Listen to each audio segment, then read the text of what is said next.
আউযুবিল্লাহি বিসমিল্লাহির রহমানির রহিম। আসসালামু আলাইকুম ওয়া রাহমাতুল্লাহি ওয়া বারাকাতুহু। আমার মুসলমান ভাই বোনেরা, আজকে আমি আপনাদের সামনে তুলে ধরব নবী করিম সাল্লাল্লাহু আলাইহি সাল্লামের জীবনে শেষ মুহূর্তকালে তিনি যে আমলটি করে গেছেন, সেই আমল নিয়ে আমি আপনাদের সামনে কিছু কথা বলবো।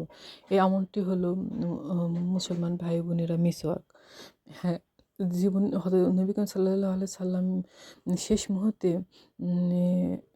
মিসওয়াক করার একটু পর তার মৃত্যুবরণ তিনি করেছিলেন। মুসলমান ভাই বোনেরা, নবী করিম সাল্লাল্লাহু আলাইহি সাল্লাম তার জীবদ্দশায় বলে গেছেন যে, যদি এটা আমার উম্মতদের কষ্টদায়ক না হতো, পীড়াদায়ক না হতো, তবে আল্লাহর তরফ হতে এটি আমার মাধ্যমে আমি এটি মানে আল্লাহ সুবহানাহু ওয়া তাআলা ফরজ করে দিতেন এই মিসওয়াক করা। তাহলে এটি কত বড় একটি আমল মুসলমান ভাই বোনেরা।